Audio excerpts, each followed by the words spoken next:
Welcome to episode 175 of the Highly Relevant Podcast, a show about how Latino pop culture is reshaping mainstream entertainment. On this week's episode, I welcome one of Mexico's brightest talents, singer-actress Ximena Sariñana. Ximena and I discuss her most recent album, Amor Adolescente, and how her hit ballad, Una Vez Más, came to be. We also discuss the significance of her sophomore English language album in her artistic growth, the pressures for Latin artists to succumb to the Reggaeton momentum, why it's hard for Latina artists to find global acceptance, and we discuss her dreams of one day composing on the New York Broadway stage. But before I talk to Ximena Sariñana, it's time I give you my weekly recap of the top Latino pop culture headlines in a segment I like to call Jacked In. Let's begin with the top movie, TV, music news of the week. Bad Bunny wins the MTV VMAs Artist of the Year award. Ariana DeBose to star in House of Spoils from Prime Video and Blumhouse. Guillermo del Toro's Cabinet of Curiosities gets a premiere on Netflix on October 25th. A Carmelo Anthony docuseries is in the works called It's Time for My Truth. Another Saw horror movie will hit theaters on October 27th, 2023. U.S. Men's Soccer Team World Cup docuseries is also in the works. Lin-Manuel Miranda is developing a new Broadway musical loosely based on Martin Scorsese's New York, New York. And Rosa Salazar, Bobby Soto, Julio Cesar Cedillo, y Veronica Falcón board Michael Peña's new space drama, A Million Miles Away. And in tech and social media news, National Cinema Day to bring $3 movie tickets on September 3rd. Netflix is celebrating their 25th anniversary. Paramount Plus to be bundled with Walmart Plus subscriptions. Google's making it easier to add emoji in docs. Spotify is launching individual buttons for shuffle and play. Meta lets users display NFTs on Facebook and Instagram. Twitter launches Twitter Circle, allowing users to tweet to a select crowd. And Instagram is testing more ways to flag posts you're not interested in. This has been an interview 3 years in the making. If you aren't familiar with Ximena Sariñana, she's one of Mexico's most talented musicians. I discovered her in 2019 on Spotify as I was making a playlist for this very podcast and was captivated by her unique voice and musical vibe. More than anything, that vibe, man. I really hadn't heard anyone like her before. From then on, she was on repeat. Ximena has been very busy as of late as she's still touring for her album Amor Adolescente while still acting in film and television. I catch the multi-hyphenate performer, wife and mother of two, at her home in LA while taking a brief break from touring. So I know you're a singer-songwriter, actress. You've released 5 studio albums, received dozens of awards and nominations, including the Grammys, Latin Grammys, MTV Awards, acted in dozens of films and television shows. When did you first become aware that you were good enough to be a singer, to be able to make and earn a living off of it and not embarrass yourself?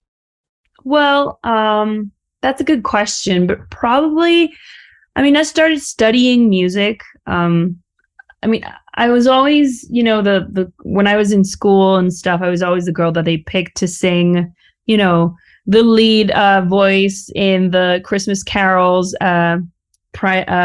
concert in elementary school, that sort of thing. But I guess it was when I was started, as a teenager, started to sing in my friends' bands and, like punk rock bands and that kind of thing. Right. I was like, hey, I think, I sound good. that I sing pretty much in tune. I think because that's kind of like also my personality, I was like, I think I need to study this a little more. So I went into music school at around like 15. And then I was in a You went to Berkeley, right? I did. I went for a 5-week program around that time when I was like 15. And I ended up being able to, to get a spot in like the most coveted ensembles, that kind of thing, and perform and kind of have other musicians aside from like my childhood friends say like, hey, this girl's pretty good.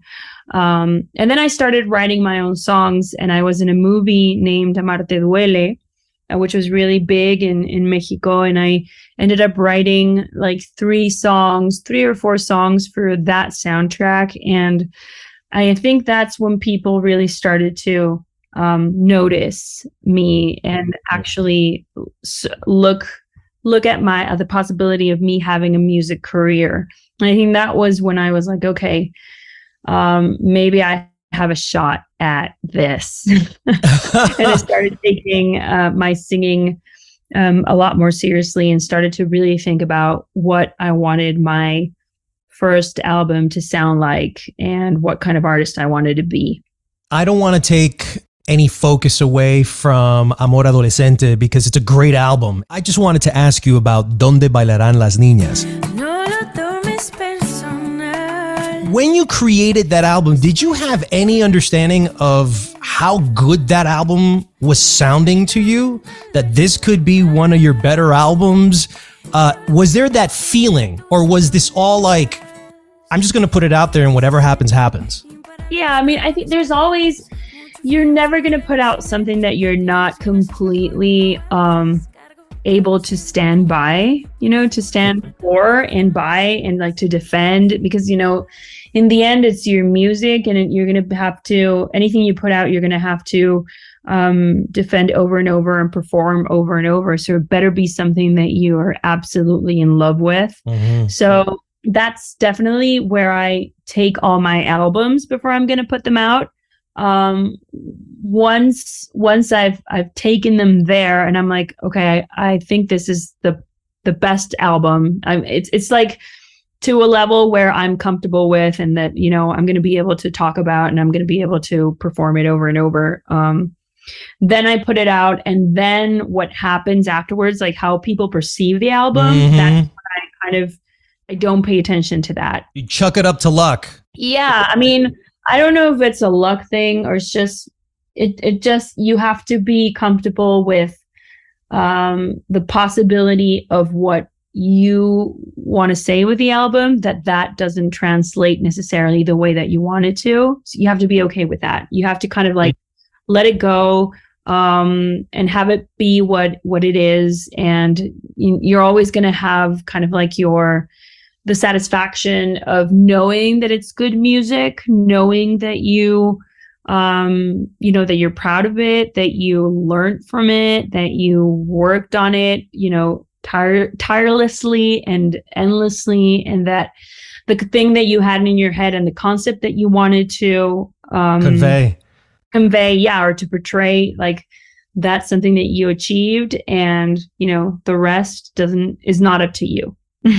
So we now jump fast forward to Amor Adolescente. Mm-hmm. It's your 5th studio album. Are you going and you're like, wow, I can't believe I got 5 albums already in the can. Yeah, it's crazy. It's crazy. What was the inspiration for this album, and how does it differ from the previous one, from Donde Bailarán las Niñas? Well, I really this is like a completely pandemic album. At least the process of actually putting it into the studio is definitely pandemic. I mean, we did it it was June 2020. So it was just very few people in the studio, but it was also nice because there was kind of like this apocalyptical sense of the world. So we weren't really paying attention to anything but our intuition. And it was kind of psychedelic in a way. Wow. I don't know, like when I think about it, and I think about the songs and how each and every one of the songs kind of like tells its own story. And I wasn't even thinking about, piecing them together. I wasn't thinking about the genres that I was experimenting with. It was just like, hey, you know what? Let's have fun. Like this is we're so blessed that we're able to be here in a studio, 4 amazing musicians who are also like my best friends, and that I can be here in the middle of nowhere, in the middle of the forest, when the whole world is completely going crazy. It's like we're just so privileged that we're able to be doing this, and and we were just enjoying every single moment of the process and, being really grateful every single day that we were able to just be in the studio together making music. So in that way, we weren't thinking about anything else. I wasn't thinking about it being a follow-up. I wasn't thinking about, all I was thinking about was, okay, this is a concept. It's a celebration of love in every single one of its stories and every single one of its forms.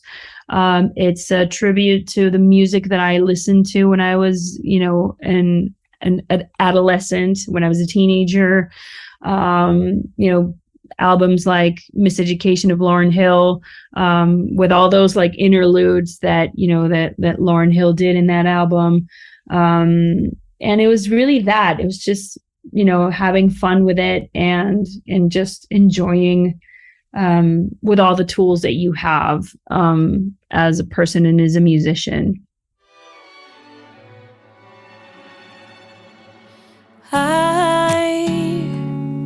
Qué rico tenerte de frente y volverte a mirar.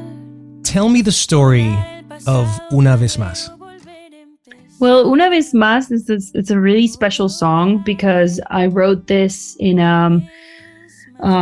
I guess it was a song camp that they organized for women composers, women singer-songwriters, or women writers, and it was me and 3 more women in the studio writing this song. And since the beginning, I told them what I wanted to write about. I was like, okay, I want this song to be for me, for my project. And I want to talk about, you hear all these songs about, new love or about heartbreak, or kind of like in that time and space of a relationship, but you hear very little songs about, picking the right person over and over after, many years together, like a positive love song of an old love, a love that's been through a lot of ups and downs or a lot of things, and renewal of love. Exactly. And still like waking up next to that person every single day for the last 20 or 30 years and being like, I choose you once again, like, una vez más.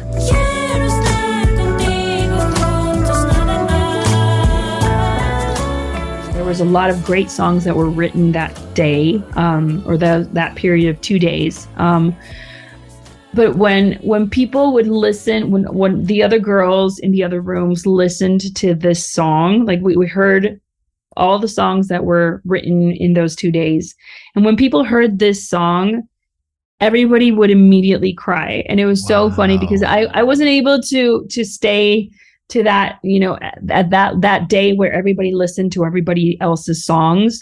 And the next morning I had like 5 different messages from friends of mine that had gone and listened to the songs that were written and being like, oh my God, you have no idea. Like, we heard that song and I immediately started crying. And like all these different artists from different backgrounds and different genres being like, this song is so moving. Like, it's just so beautiful. And I think immediately when you can achieve that with like a terrible demo, with a terrible guitar playing, and, and when the song is still so new that you're not able to really perform it well, when you achieve that at that point, then you have something really special. And you just have to make sure that you don't, mess it up. Dale rienda suelta a tu imaginación. Viajemos entre lo real y la ficción. Seamos la película de tu elección. Mira que se lo lleve el viento. Ay, amor. You talked about the experimenting of the genres, of the musical genres. One genre that I have not heard you experiment with is reggaeton. So, right. Well, this is exactly la misma cara que me hizo Juanes cuando le hice la misma pregunta. Well, I think Juanes is a really good example because Juanes was a huge influence for Donde Bailaran las Niñas. Because Juanes, I think both me and Juanes worked with kind of like the same people for those albums, and they were all people that have, you know, that were from the reggaeton world. And I think it's funny that you mentioned that, because for me, Donde Bailarán las Niñas, that whole album was me experimenting with reggaeton and with dembow. But of course, it's never going to sound like I didn't pick that up for anyone. Everybody's going to hear it and be like, Ximena's reggaeton album. Yeah. So this is your version of reggaeton. And I think that just talks about the kind of artists that we are, both Juanes and me, know that in the end, you cannot take away your stamp from the genre that you're experimenting with. You know, even with cumbia, I mean, we did Mr. Carisma for Amor Adolescente, which is like full on our take on Colombian cumbia. And but still, it's like, it's my interpretation, and there's still like strange harmonic changes, and there's, you know, like a just the vibe of my voice, like it's still going to sound like me. Or El Amor Más Grande, which is like a full-on, in my opinion, like a full-on mariachi ranchera song. And that's why I was like, let's work with Flor de Toloache. And, you know, and the way that I'm performing the song is very like I imagine Alejandro Fernandez would sing. And, you know, nice. He was singing my song.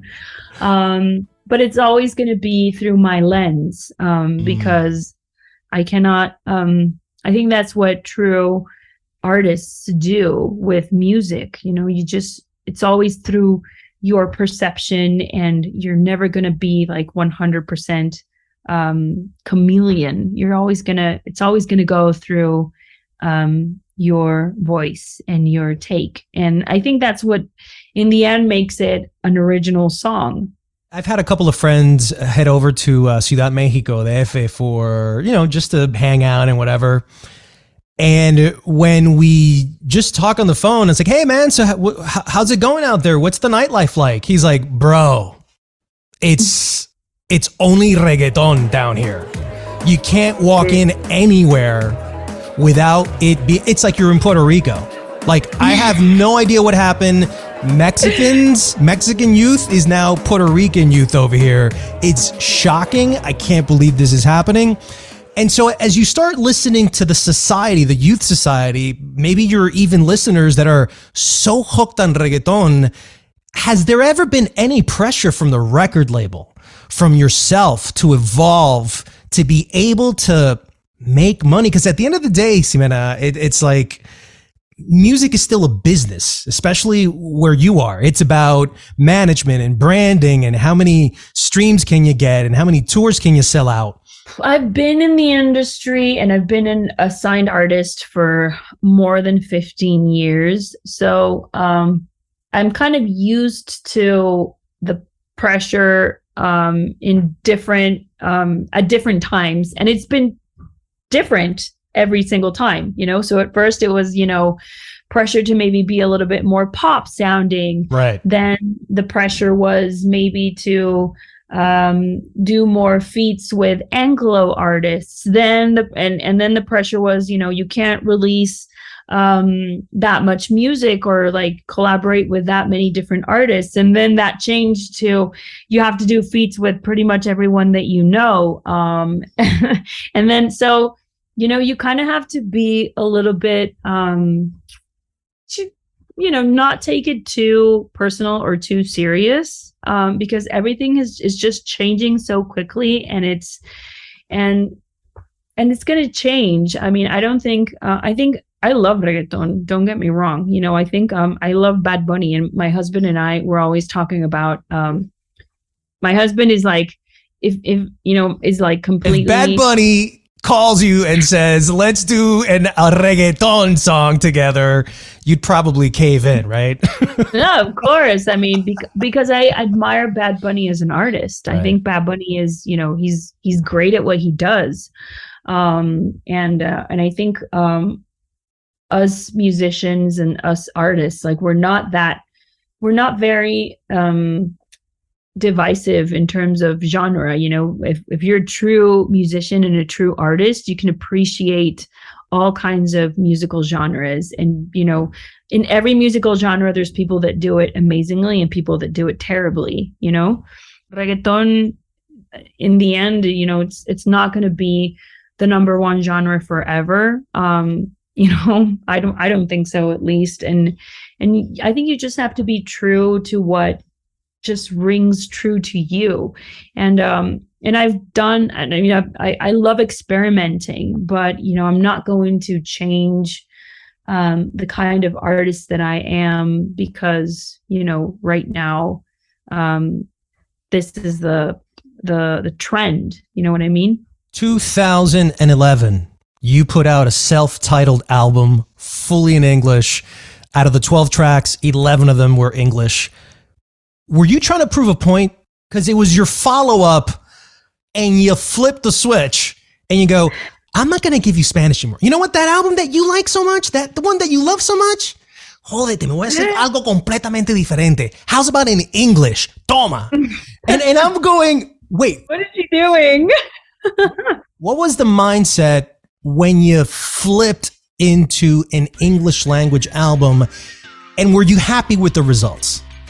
I'm very happy with how that album turned out because it allowed me to think of myself as an artist, as a global artist. And that's very difficult for Latina artists to kind of like break that glass ceiling. You know why? What I mean? Well, because you as a Mexican, you know, teenager growing up, like being a global artist was kind of unreachable. I mean, the only Latin artists that you had doing music globally was Shakira and Ricky Martin, and pretty much that was it. And I was like, well, my music is nothing like Shakira's, and my music is nothing like Ricky Martin. Like, that's not the kind of music that I do or the kind of artist that I want to be. You know, like I'm not a full-on pop, you know, pop artist. Like that's not the kind of music that I'm doing. So for me to be able suddenly to be considered in the same wavelength, at least for the record label, speaking in record label terms, as the artist that I grew up listening to, like Regina Spektor or Fiona Apple, for me was like, I cannot, like, this is like somebody pinch me. You know what I mean? Like this is not really happening. Like I can't, like, it can't be that I'm in the actually the same record label as Regina Spektor. Right. And I'm going to go through the same processes that she goes through, and I'm going to have the same A&R. Like for me, that was just like a dream. And I'm going to, dream. And I'm going to be working with the producers that, you know, everybody is working with. And for me, that was an experience that I was not going to pass on. You know what I mean? Especially at 24.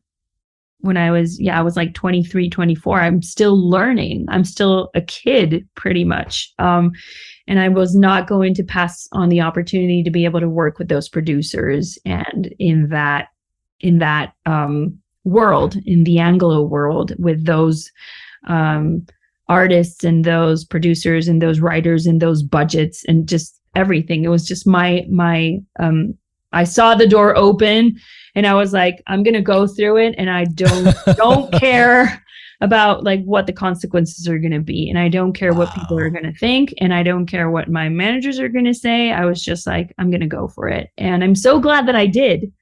Because now I think about it, and like, I would have never been able to work with somebody like Greg Kurstin nowadays. You know what I mean? And like Greg Kurstin produced most of that album, and now he's working with Adele and like Paul McCartney and like biggest artists there are. And I know, and Greg at some point when we were working together, he was like, "You're one of the best artists that I've worked with so far." And I was like, that means a lot. And that's something that I, you know, don't take lightly, that at some point he said that to me. So yeah, I'm really proud of my story. Yeah, it sounds like it was a very pivotal moment in your career. It gave you the confidence to say, I can do this. I'm an artist just like they are. I'm an equal. Yeah, exactly. And I learned so much because I think that the US market in general, I mean, there's just so many talented people just because it's like the epicenter of music. Like once, people make it in the US, they're pretty much able to travel all over the world with their music. So there's people from all over the world trying to make it. The bar is like super, super high. People are so ridiculously talented and multi instrumentalists and multifacetical. And, they're able to do so many things. And it's just so impressive. And you're really like, okay, you know what? I really need to get my stuff together. So you prepare a lot. And you're also, once you have a lot of resources, like you have to scale down a lot, when you're touring in the US, especially as an opener. No, you're like, okay, great. I have $100 a day to make this work.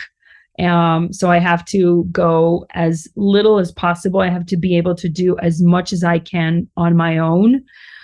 So when you have the amount of resources, like you value once you get, more resources, you're like, okay, like what I can do with this whole amount of people or money or whatever, like, you appreciate it way more. And I think it made me, definitely made me grow up so much as an artist and made me appreciate every single person in my team. And it made me just be a lot more dedicated to where I wanted to go and just better musician overall. I asked this question to Natalia Lafourcade, a good friend of yours. I know you've performed together, etc. What do you prefer as an artist? A Grammy or a Latin Grammy? Honestly, neither. Well, because it feels amazing to win an award. It really does. Like I haven't won that much in my life. But when I did win my first award as a musician or as an actress, it felt amazing. It's like, because it's basically your peers being like, you did a great job. And it feels really good to hear that. But historically, when you think that, I don't know, Britney Spears probably has won a Grammy and then Led Zeppelin never won a Grammy, you're like, okay, I don't understand. Something's wrong. Yeah. I don't know if it's wrong or right. It just, and it happens to me all the time. Like the artists or the albums that I'm most a fan of don't necessarily get awards, don't necessarily get, millions of streams. They're never in like, the top 50 best albums of the year lists.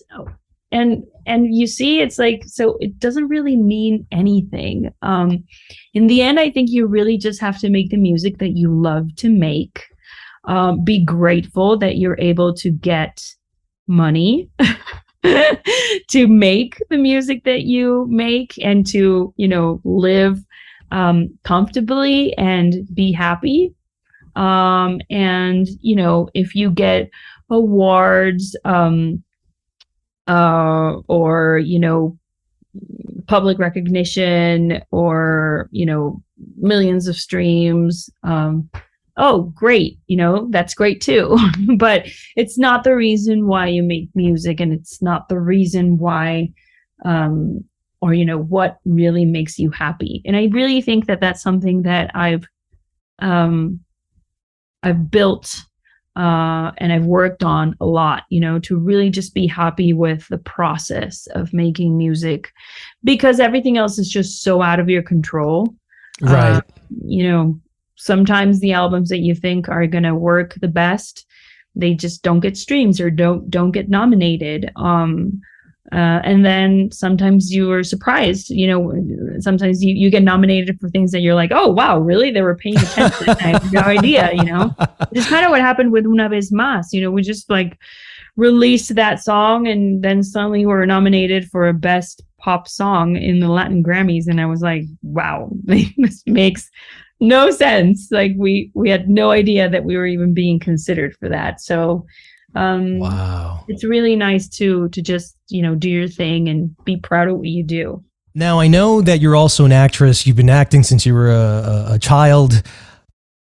Are you as invested in acting as you are with your music?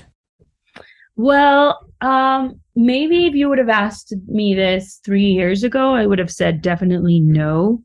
But 3 years ago, I started kind of like being, you know what? I really do like acting and I want to start, getting better at it and seek for more opportunities. And this year, I've done a couple of acting things that I was like, wow, I'm really proud of the work that I'm doing. And I'm really proud of myself that I even got a job as an actress, because I don't consider myself an actress anymore. You're kidding me.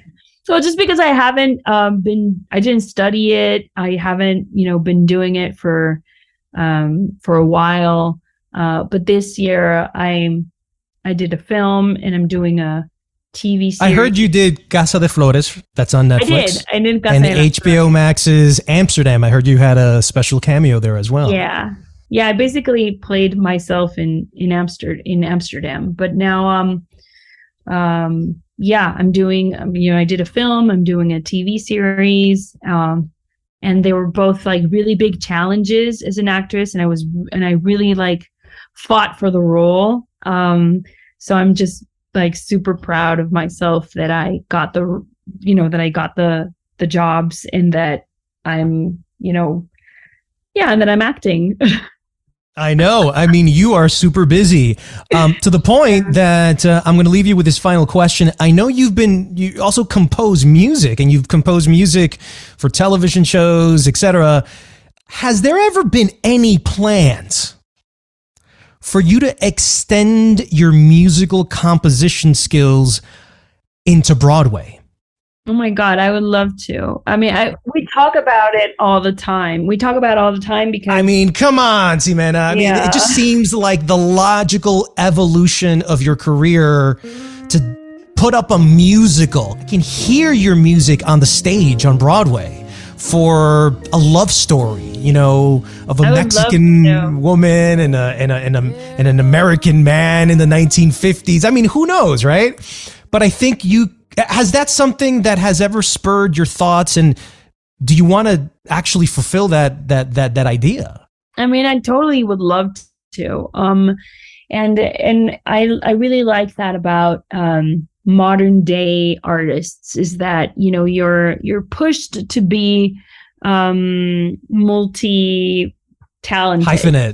Yeah, exactly. And it's really cool. I mean, it's really cool that I'm able to jump from one media to another. And now I think that has made us as artists to always create, to be more creative in that sense, and to think about our music in visual form, and also that maybe there's like a story to it, and I love that, and I'm really looking into making every project that I do now to have like a life in different platforms and in different I mean that it doesn't need to only be a song. It can be a song and a video and maybe a story and maybe a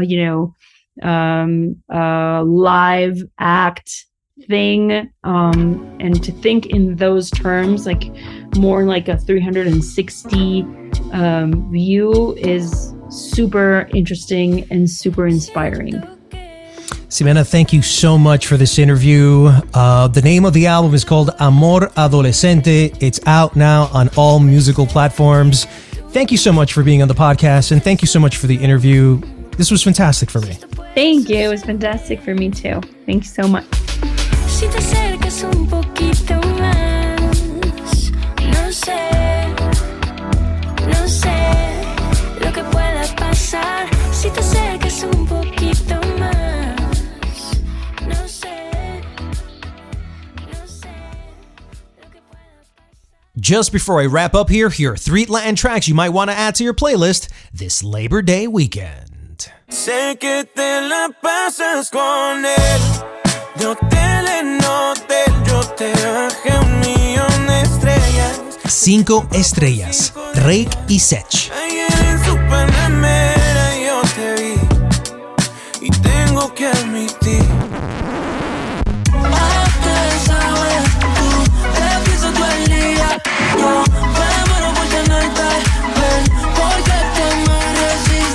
Sci-Fi, Tiny y Raúl Alejandro.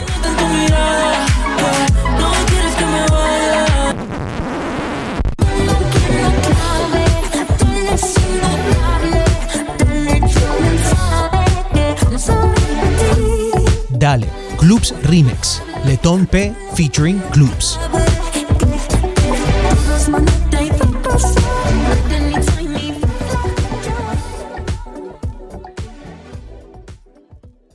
And that's it for episode 175 of the Highly Relevant Podcast. I'd like to thank Ximena Sariñana for joining me on the show. And if you like this episode, please share with your friends and have them subscribe and leave a review. Your help is valuable in helping us reach more listeners. If you would like to get in touch with me, reach out to me on Twitter, Instagram, or YouTube. I'm Jack Rico. See you next week on another episode of Highly Relevant.